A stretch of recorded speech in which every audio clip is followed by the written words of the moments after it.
ಆಕಾಶವಾಣಿ ವಾರ್ತೆಗಳು ಓದುತ್ತಿರುವವರು ಅಕ್ಷಯ್ ಹೆಚ್ಎಂ. ಮುಖ್ಯಾಂಶಗಳು.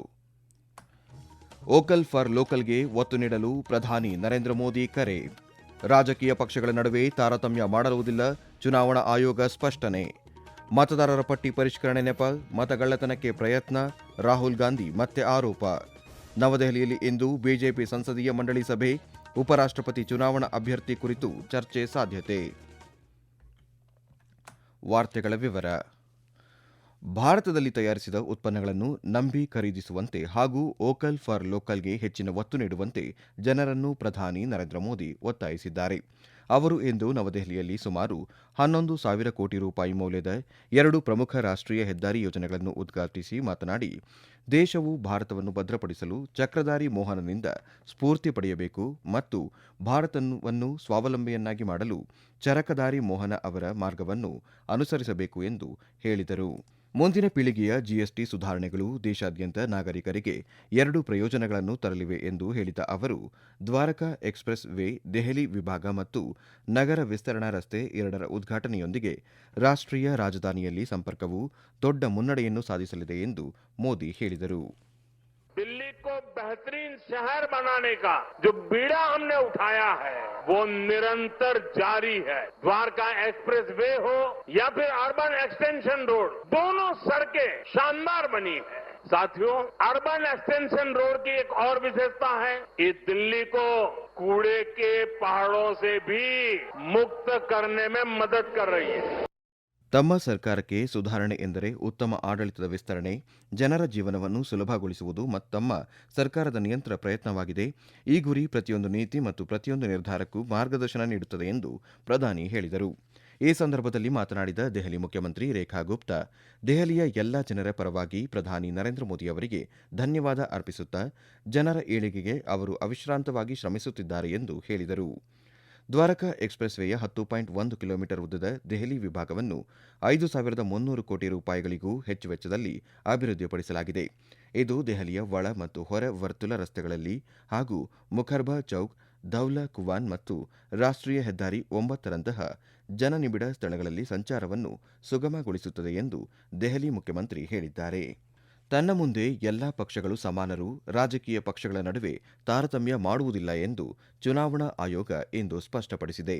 ನವದೆಹಲಿಯಲ್ಲಿ ಇಂದು ಮಾಧ್ಯಮಗಳಿಗೆ ಮಾಹಿತಿ ನೀಡಿದ ಮುಖ್ಯ ಚುನಾವಣಾ ಆಯುಕ್ತ ಜ್ಞಾನೇಶ್ ಕುಮಾರ್, ಚುನಾವಣಾ ಆಯೋಗವು ತನ್ನ ಸಾಂವಿಧಾನಿಕ ಕರ್ತವ್ಯದಿಂದ ಎಂದಿಗೂ ಹಿಂದೆ ಸರಿಯುವುದಿಲ್ಲ ಎಂದು ಹೇಳಿದರು. ಕೆಲವರು ಡಬಲ್ ಮತದಾನದ ಬಗ್ಗೆ ಆರೋಪ ಮಾಡುತ್ತಾರೆ, ಆದರೆ ಪುರಾವೆ ಕೇಳಿದಾಗ ಯಾವುದೇ ಉತ್ತರವನ್ನು ನೀಡುವುದಿಲ್ಲ. ಚುನಾವಣಾ ಆಯೋಗ ಅಥವಾ ಯಾವುದೇ ಮತದಾರರು ಅಂತಹ ಸುಳ್ಳು ಆರೋಪಗಳಿಗೆ ಹೆದರುವುದಿಲ್ಲ.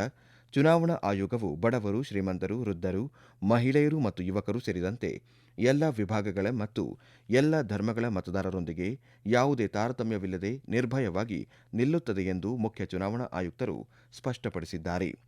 ಲೋಕಸಭಾ ಚುನಾವಣೆಯ ಸಮಯದಲ್ಲಿ 1 ಕೋಟಿಗೂ ಹೆಚ್ಚು ಸರ್ಕಾರಿ ನೌಕರರು, 10 ಲಕ್ಷಕ್ಕೂ ಹೆಚ್ಚು ಬೂತ್ ಮಟ್ಟದ ಏಜೆಂಟ್ಗಳು ಮತ್ತು 20 ಲಕ್ಷಕ್ಕೂ ಹೆಚ್ಚು ಅಭ್ಯರ್ಥಿಗಳ ಪೋಲಿಂಗ್ ಏಜೆಂಟ್ಗಳು ಈ ಪ್ರಕ್ರಿಯೆಯ ಭಾಗವಾಗಿದ್ದಾರೆ ಎಂದು ಅವರು ಹೇಳಿದರು. ಇಷ್ಟು ಪಾರದರ್ಶಕ ಪ್ರಕ್ರಿಯೆಯಲ್ಲಿ ಇಷ್ಟೊಂದು ಜನರ ಮುಂದೆ ಮತಗಳನ್ನು ಹೇಗೆ ಕದಿಯಬಹುದು ಎಂದು ಅವರು ಪ್ರಶ್ನಿಸಿದರು. ಎಲ್ಲ ರಾಜಕೀಯ ಪಕ್ಷಗಳು ಮತದಾರರ ಪಟ್ಟಿಯಲ್ಲಿನ ದೋಷಗಳನ್ನು ಸರಿಪಡಿಸುವಂತೆ ಕೇಳುತ್ತಿದ್ದು, ವಿಶೇಷ ತೀವ್ರ ಪರಿಷ್ಕರಣೆ ಬಿಹಾರದಿಂದ ಪ್ರಾರಂಭವಾಗಿದೆ ಮತ್ತು ಮತದಾರರ ಪಟ್ಟಿಯ ಕರಡನ್ನು ಸಿದ್ಧಪಡಿಸಲಾಗಿದೆ ಎಂದು ಮುಖ್ಯ ಚುನಾವಣಾ ಆಯುಕ್ತ ಜ್ಞಾನೇಶ್ ಕುಮಾರ್ ಹೇಳಿದ್ದಾರೆ. ಭಾರತೀಯ ನೌಕಾಪಡೆಯ ಇತ್ತೀಚಿನ ಸ್ಟೆಲ್ತ್ ಫ್ರಿಗೇಟ್ ಯುದ್ಧನೌಕೆ ಐಎನ್ಎಸ್ ತಮಲ್ ಭಾರತಕ್ಕೆ ಹಿಂದಿರುಗುವ ಸಮಯದಲ್ಲಿ ಇಟಲಿಯ ನೇಪಲ್ಸ್ ಬಂದರನ್ನು ಪ್ರವೇಶಿಸಿತು. ಈ ಭೇಟಿಯು 2 ರಾಷ್ಟ್ರಗಳ ನಡುವಿನ ಬಲವಾದ ದ್ವಿಪಕ್ಷೀಯ ಸಂಬಂಧಗಳನ್ನು ಒತ್ತಿ ಹೇಳುತ್ತದೆ ಎಂದು ರಕ್ಷಣಾ ಸಚಿವಾಲಯ ಇಂದು ತನ್ನ ಹೇಳಿಕೆಯಲ್ಲಿ ತಿಳಿಸಿದೆ. ನಿನ್ನೆ ಮುಕ್ತಾಯಗೊಂಡ ನೇಪಲ್ಸ್ನಲ್ಲಿ ನಡೆದ ಬಂದರು ಭೇಟಿ ಐಎನ್ಎಸ್ ತಮಲ್ ಭಾರತ ಮತ್ತು ಇಟಲಿ ನಡುವಿನ ರಕ್ಷಣಾ ಸಹಕಾರ ಮತ್ತು ಸಹಯೋಗವನ್ನು ಹೆಚ್ಚಿಸುವತ್ತ ಗಮನ ಹರಿಸಿದ ಹಲವಾರು ಚಟುವಟಿಕೆಗಳಲ್ಲಿ ಒಂದಾಗಿದೆ. ಈ ವಾರ್ತೆಗಳನ್ನು ಆಕಾಶವಾಣಿಯಿಂದ ಕೇಳುತ್ತಿದ್ದೀರಿ.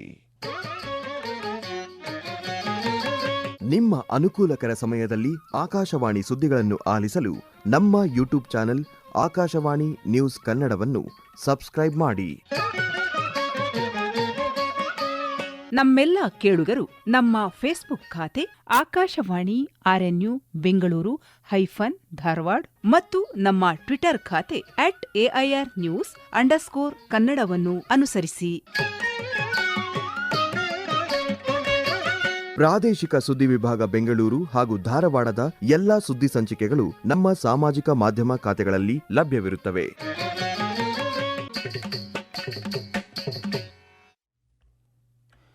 ವಿಶೇಷ ತೀವ್ರ ಮತದಾರರ ಪಟ್ಟಿ ಪರಿಷ್ಕರಣೆ ನೆಪದಲ್ಲಿ ಮುಂಬರುವ ಬಿಹಾರ ವಿಧಾನಸಭಾ ಚುನಾವಣೆಯಲ್ಲಿ ಅಸ್ತಿತ್ವದಲ್ಲಿರುವ ಮತದಾರರ ಹೆಸರನ್ನು ಅಳಿಸಿ ಹಾಕಿ ಹೊಸ ಮತದಾರರನ್ನು ಸೇರಿಸುವ ಮೂಲಕ ಮತಗಳನ್ನು ಕದಿಯಲು ಪ್ರಯತ್ನಿಸಲಾಗುತ್ತಿದೆ ಎಂದು ಕಾಂಗ್ರೆಸ್ ನಾಯಕ ರಾಹುಲ್ ಗಾಂಧಿ ಆರೋಪಿಸಿದ್ದಾರೆ.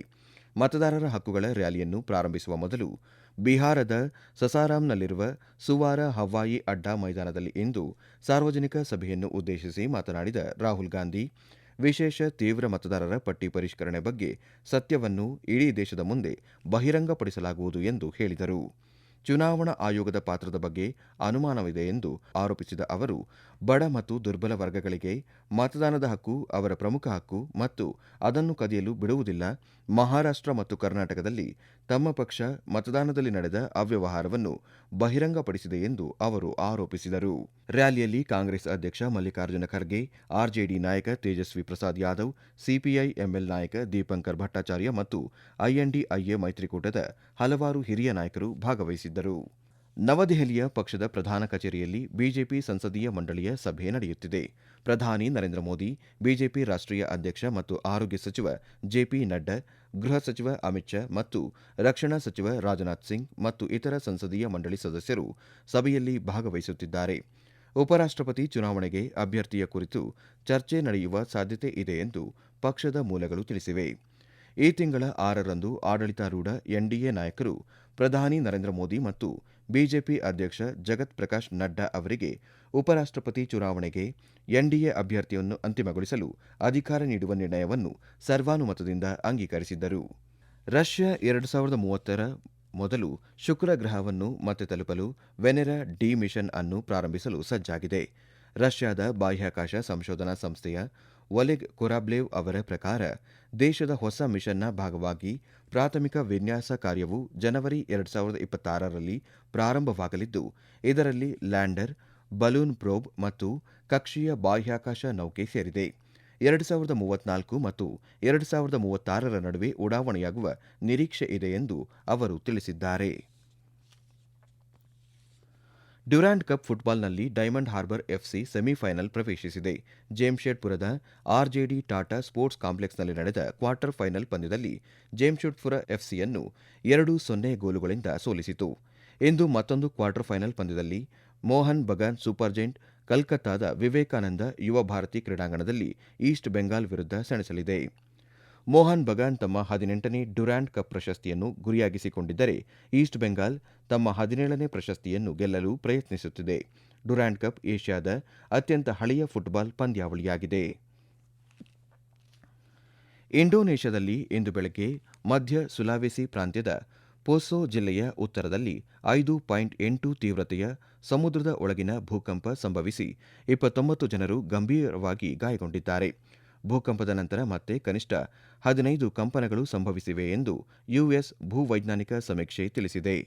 270 ದಶಲಕ್ಷಕ್ಕೂ ಹೆಚ್ಚು ಜನರನ್ನು ಹೊಂದಿರುವ ವಿಶಾಲ ದ್ವೀಪ ಸಮೂಹವಾದ Indonesia Pacific ring of fire ಪ್ರದೇಶದಲ್ಲಿ ಇದ್ದು ಹಾಗೂ ಅತ್ಯಂತ ಹೆಚ್ಚು ಜ್ವಾಲಾಮುಖಿಗಳು ಇರುವ ಕಾರಣ ಆಗಾಗ್ಗೆ ಭೂಕಂಪಗಳು, ಜ್ವಾಲಾಮುಖಿ ಸ್ಫೋಟಗಳು ಮತ್ತು ಸುನಾಮಿಗಳಿಗೆ ತುತ್ತಾಗುತ್ತಿದೆ. ಈಗ ಕೊನೆಯಲ್ಲಿ ಮತ್ತೊಮ್ಮೆ ಮುಖ್ಯಾಂಶಗಳು. ವೋಕಲ್ ಫಾರ್ ಲೋಕಲ್ಗೆ ಒತ್ತು ನೀಡಲು ಪ್ರಧಾನಿ ನರೇಂದ್ರ ಮೋದಿ ಕರೆ. ರಾಜಕೀಯ ಪಕ್ಷಗಳ ನಡುವೆ ತಾರತಮ್ಯ ಮಾಡುವುದಿಲ್ಲ, ಚುನಾವಣಾ ಆಯೋಗ ಸ್ಪಷ್ಟನೆ. ಮತದಾರರ ಪಟ್ಟಿ ಪರಿಷ್ಕರಣೆ ನೆಪ, ಮತಗಳ್ಳತನಕ್ಕೆ ಪ್ರಯತ್ನ, ರಾಹುಲ್ ಗಾಂಧಿ ಮತ್ತೆ ಆರೋಪ. ನವದೆಹಲಿಯಲ್ಲಿ ಇಂದು ಬಿಜೆಪಿ ಸಂಸದೀಯ ಮಂಡಳಿ ಸಭೆ, ಉಪರಾಷ್ಟ್ರಪತಿ ಚುನಾವಣಾ ಅಭ್ಯರ್ಥಿ ಕುರಿತು ಚರ್ಚೆ ಸಾಧ್ಯತೆ. ಇಲ್ಲಿಗೆ ವಾರ್ತಾ ಪ್ರಸಾರ ಮುಕ್ತಾಯವಾಯಿತು. ನಮ್ಮ ಮುಂದಿನ ವಾರ್ತಾ ಪ್ರಸಾರ ನಾಳೆ ಬೆಳಗ್ಗೆ 7:05 ನಿಮಿಷಕ್ಕೆ.